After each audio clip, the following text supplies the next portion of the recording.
आज हम डिस्कस करने जा रहे हैं एक्वेरियम कीपिंग के बारे में, यानी कि इसके बेसिक्स जो होते हैं।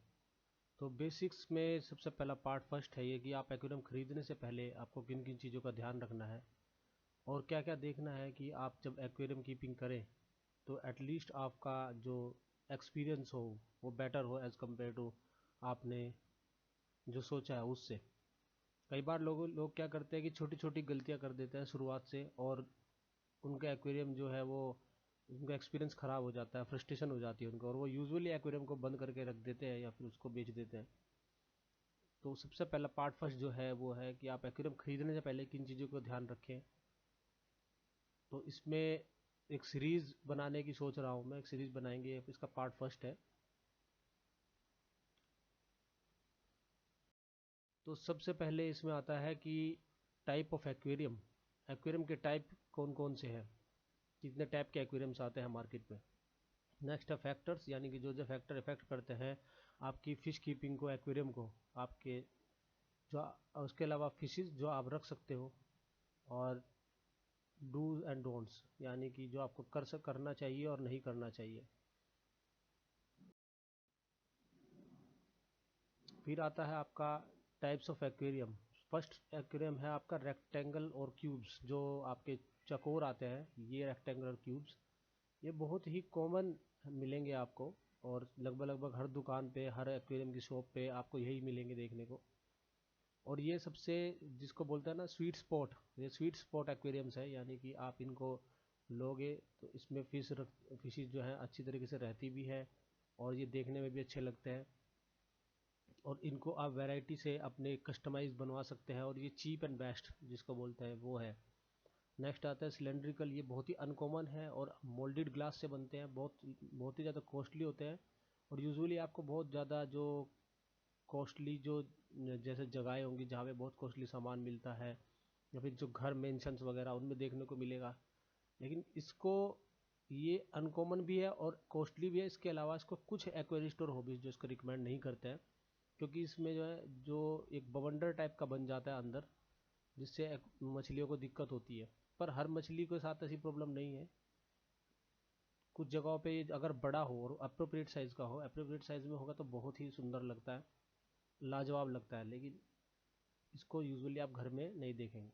नेक्स्ट है आपका हेक्सागोनल, ये आपकी मर्जी पे डिपेंड करता है कि आप ऐसा बनवाना चाहते हैं कि नहीं, पर ये भी रिकमेंडेड नहीं है, क्योंकि इससे जो फिश की जो साइट होती है वो हिंडर होती है, आपका इंटरेक्शन अच्छी तरीके से नहीं हो पाएगा, इसका जो सरफेस एरिया है वो प्रॉपर नहीं है।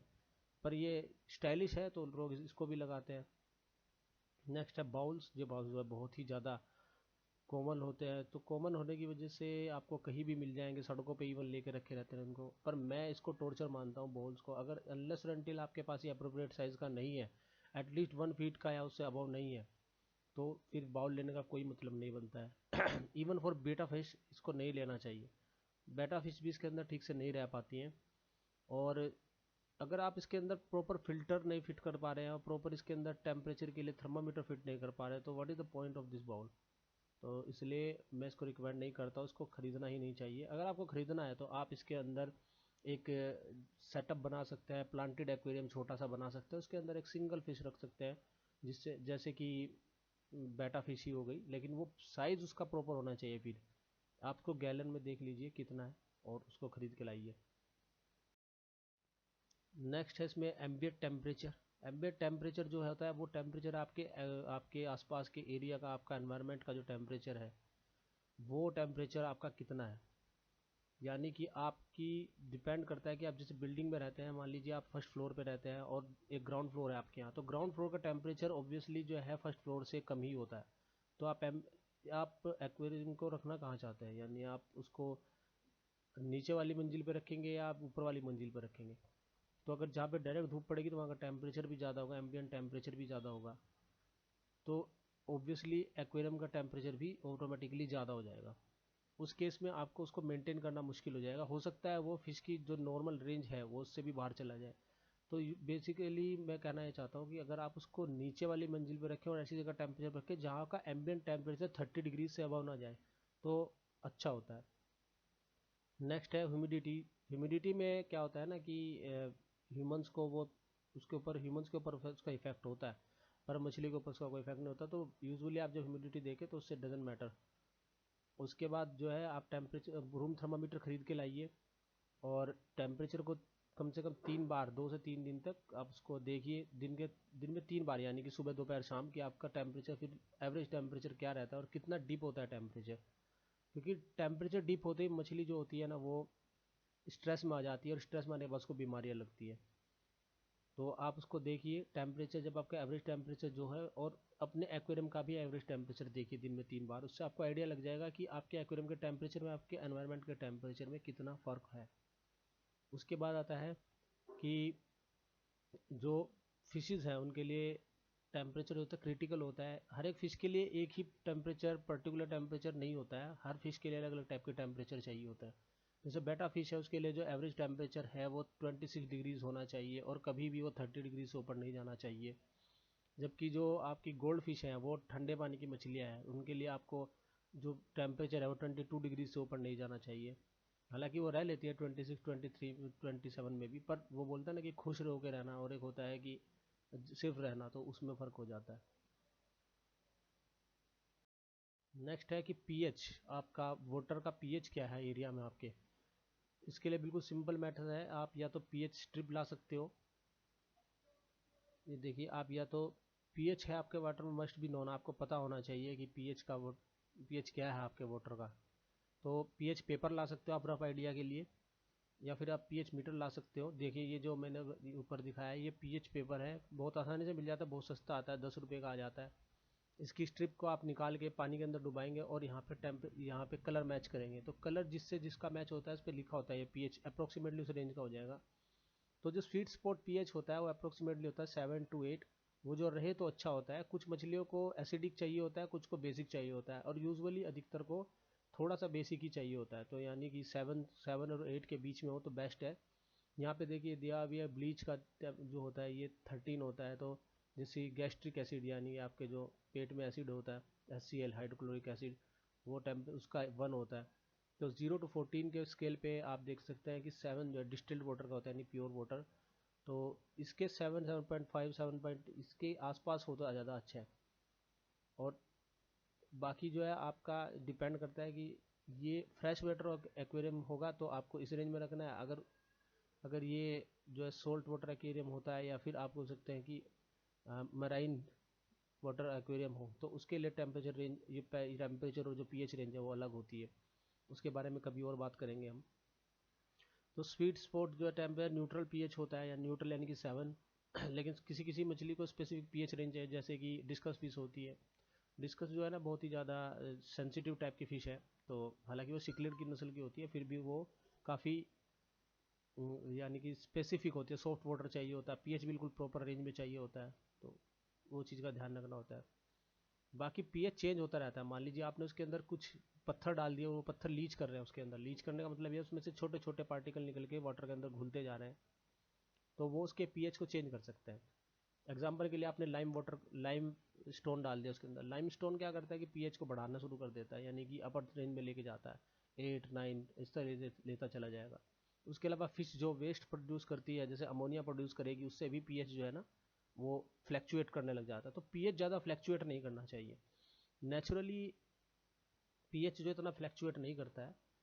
तो ऐसे ही एक्वेरियम में भी ज़्यादा पीएच आपका जो है फ्लैक्चुएट नहीं करना चाहिए। अगर वो फ्लैक्चुएट करेगा तो वैसा ही होगा जैसे हम टेम्परेचर होता है कि फ़िश को जो है प्रॉब्लम होगी, उसका इम्यूनिटी कमज़ोर हो जाएगी। तो हार्डनेस ऑफ वाटर के बारे में डिस्कशन कर रहे हैं। हार्डनेस ऑफ वाटर जो है ये भी बहुत है। आपके एरिया में हार्डनेस ऑफ वाटर कितना है, तो ये बहुत सारे फैक्टर्स पे डिपेंड करता है। जैसे कि आपने सोल्ट ऐड किए, मिनरल्स ऐड किए या फर्टिलाइजर्स ऐड किए, तो उससे हार्डनेस चेंज हो जाती है। मिनरल्स और फर्टिलाइजर्स जो होता है वो ऐड करने पड़ते हैं जब आपके पास खास करके प्लांटेड एक्वेरियम हो, तो उस केस में आपको हार्डनेस का ध्यान रखना पड़ता है। हार्डनेस हालांकि इतना ज़्यादा भी ज़्यादा आपके एरिया में होने नहीं चाहिए, क्योंकि इस जो इंडिया का जो यूजुअली जो एरिया है उसमें ठीक ही है। लेकिन जो कोस्टल एरिया है वहाँ पे हार्डनेस आपको ज़्यादा मिलेगी। तो जो हार्डनेस होती है वो कैल्शियम और मैग्नीशियम की प्रेजेंस की वजह से होती है वाटर में, और उसको पीपीएम में मेजर करते हैं। पीपीएम यानी कि पार्ट्स पर मिलियन, या फिर जीएच या फिर जनरल हार्डनेस। इसका आप एक रफ आइडिया लगा सकते हैं टीडीएस से। TDS जो होता है आपका यूजुअली TDS मीटर आता है, जो सस्ता ही आता है, ज़्यादा महंगा नहीं होता वो। तो जनरल हार्डनेस चार्ट जो है मैंने यहाँ पे दिखाया आपको। तो TDS मीटर आप लाइए और TDS मीटर को आप डिप कीजिए अपने वाटर में और आपको एक आइडिया लग जाएगा। RO वाले भी कर सकते हैं, आप आपके घर में RO लगा होगा तो उन्होंने भी किया होगा, उन्होंने बताया होगा आपको। तो उसको जस्ट TDS जो भी आया आपका, उसको हम क्या करेंगे कि एक 17.1 से उसको डिवाइड कर दीजिए, तो आपको एक जनरल आइडिया लग जाएगा GH का। और फिर आप इससे देख के उसको देख सकते हैं। जैसे अगर आपका GH जो है जनरल हार्डनेस है या फिर GH एक ही बात है, आपका 0 से 17 ppm होगा करीब करीब, तो आपका वाटर जो है वेरी सॉफ्ट कैटेगरी में आएगा। अगर आपका 8 to 12 आता है तो आपका मीडियम हार्डनेस में आएगा। अगर इससे 18 to 30 आएगा तो हार्ड आएगा। और अगर 530 ppm से भी ज़्यादा आता है, यानी कि तो इससे भी हायर आया तो आपका जो वाटर है वो बहुत ही ज़्यादा हार्ड है। इसका एक आप रफ आइडिया वैसे भी लगा सकते हैं कि आप साबुन को जो है ना अपने हाथ पे लगा के आपके पानी में अगर आसानी से झाग उठ जाते हैं तो आपका जो हार्डनेस है ठीक है, मीडियम हार्डनेस है। अगर बहुत ज़्यादा झाग उठते हैं वो जो है सॉफ्ट वाटर होगा। आपके यहाँ अगर सब्जी गलने में बहुत दिक्कत होती है तो आपका जो है हार्ड होता है वाटर। उससे बड़ा आइडिया लगा सकते हैं। तो अलग अलग डिफरेंट जो स्पीसीज होती हैं फिशेज की, उनको डिफरेंट लेवल के हार्डनेस की ज़रूरत पड़ती है। किसी को ज़्यादा हार्डनेस चाहिए और किसी को कम हार्डनेस चाहिए। हार्डनेस को बहुत इजीली आप अल्टर कर सकते हैं। इसका तरीका सबसे बेस्ट तरीका ये होता है कि आपके घर में अगर RO हो या फिल्टर हो, तो RO का वाटर उसके साथ मिक्स कर देंगे तो हार्डनेस आपकी जो है ना बराबर हो जाएगी। पर आपको वो याद रखना पड़ेगा कि हमने किस प्रोपोर्शन में उसको चेंज किया था। यानी कि आपने आप अगर 50-50 लिया है वाटर, तो 50-50 ही लीजिए, जिससे कि TDS जो है ना कांस्टेंट बना रहे। उससे होगा क्या कि आपके फिश को जो है ना आपके TDS की आदत पड़ जाती है, TDS या फिर हार्डनेस की आदत पड़ जाती है। और जिससे अगर हार्डनेस एकदम से चेंज होगा ना तो आपकी फिश को दिक्कत होगी उससे। तो हार्डनेस एकदम से चेंज नहीं होनी चाहिए। उसको अगर चेंज करना भी है तो आपको धीरे धीरे चेंज करना है। उसके बाद आता है आपका एक्वेरियम का साइज और फिश के सिलेक्शन। तो एक्वेरियम का साइज का एक जनरल थंब ऑफ रूल है, वो है 1 इंच पर गैलन। यानी कि अगर एक फिश 1 इंच की है तो उसको अप्रोक्सीमेटली 4 लीटर वाटर चाहिए। अगर वो बड़ी हो गई यानी उसका मैक्सिमम साइज अगर 1 इंच हो जाता है तो उसको आपको 1 गैलन एटलीस्ट 4 लीटर का आपके पास कंटेनर होना चाहिए उस मछली को ग्रो करने के लिए। और वो इतना बड़ा भी होना चाहिए कि फिश जो है वो मैक्सिमम साइज की ग्रो हो जाए, तो उसकी लेंथ वगैरह भी तो प्रॉपर होनी चाहिए। तो एग्जाम्पल के लिए मान लीजिए आपके पास 4 एंजल फिश है जो कि 3 इंचज़ की हो जाएंगी बड़ी होने के बाद। तो आप इसको 4 इंटू 3 कर दीजिए, तो आएगा टोटल 12 गैलन या फिर 48 लीटर्स। तो आपको यानी कि 4 एंजल फिश के लिए आपको एटलीस्ट 12 गैलन का एक कंटेनर या फिर एक एक्वेरियम खरीदना चाहिए। तो वो बेस्ट रहेगा आपके फिशेस के लिए। ये जनरल थंब ऑफ रूल है, ठीक है। बाकी एक एक दो फिश ऊपर नीचे हो सकती हैं, वो मैटर नहीं करता इतना ज़्यादा। पर आपको मेंटेन करना इजी हो जाएगा अगर आप इस रूल से चलेंगे तो। यानी फिशेज ज़्यादा रखने के चक्कर में मत पड़िए। फिशेज अच्छी फिशेज और बेटर लाइफ देने की कोशिश कीजिए उनको। ज़्यादा फिश नहीं, हमको क्वांटिटी नहीं क्वालिटी चाहिए होती है। जब क्वालिटी अच्छी होगी तो आपको भी खुशी होगी और आपकी फिशेज को भी खुशी होगी। अब अब ये है कि फिशेज आप कौन कौन सी रख सकते हैं। तो सबसे पहली चीज़ तो ये है कि आप अपनी फ़िश देखिए, आपको कौन सी फ़िश अच्छी लगती है। हर एक आदमी को हर फ़िश अच्छी नहीं लगेगी। किसी को बड़ी फ़िशेज अच्छी लगती है, किसी को छोटी अच्छी लगती है, किसी को बेटा फ़िश ही अच्छी लगती है अकेली। जैसे पर्सनली मुझे बेटा फ़िश बहुत अच्छी लगती है तो मैं बेटा फ़िश ही ज़्यादा रखता हूँ। मुझे छोटी फ़िश ही ज़्यादा अच्छी लगती है as compare to bigger fish. पर मुझे यूजुअली मुझे सभी फ़िश अच्छी लगती है, पर एक बोलते हैं ना कि जिसको हार्ट को टच करती है वो वाली फ़िश, तो वो फ़िश आप देखिए। उसके बाद दूसरा देखिए, आप कंपेटिबल फिश ही खरीदें। यानी जो फिश आपने खरीदी है वो आपस में कंपेटिबल हो।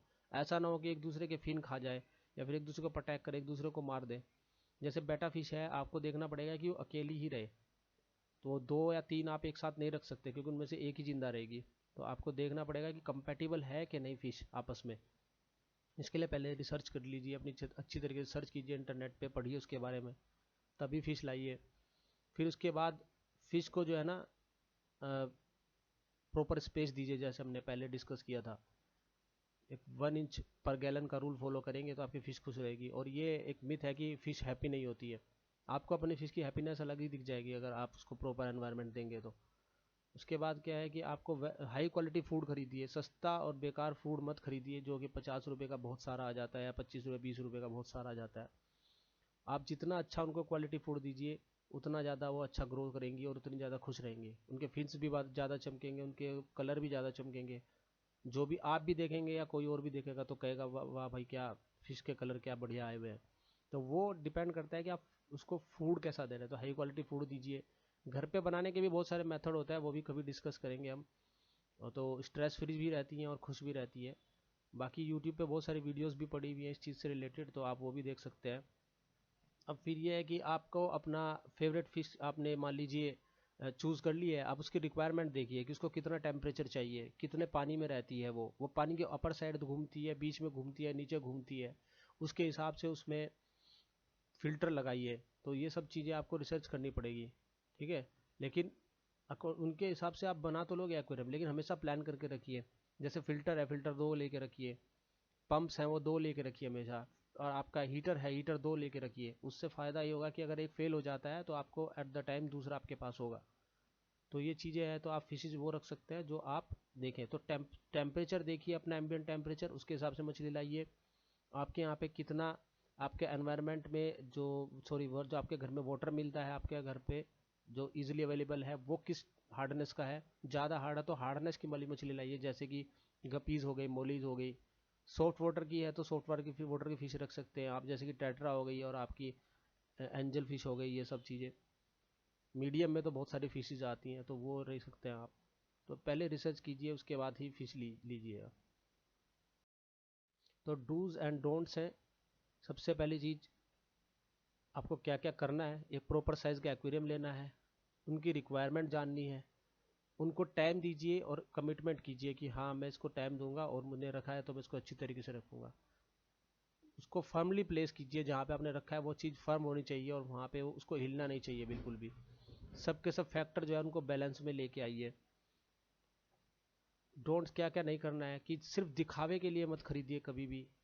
छोटा एक्वेरियम मत खरीदिए। इनकम्पेटिबल फिश मत खरीदिए, यानी जो आपस में लड़े या फिर ऐसा कुछ हो। वाटर को और फिशेज को टच मत कीजिए कभी भी। और मेंटेनेंस में कभी लेजी मत होइए, यानी आपको टाइम पे अगर अगर मान लीजिए आपको टाइम पे आप 10 दिन में पानी बदलती है, हफ्ते में पानी बदलते हैं, तो प्रॉपरली बदलिए, उसको शेड्यूल में रखिए। ये ज़रूरी है आपकी फिशेज के लिए और आपके हॉबी के लिए।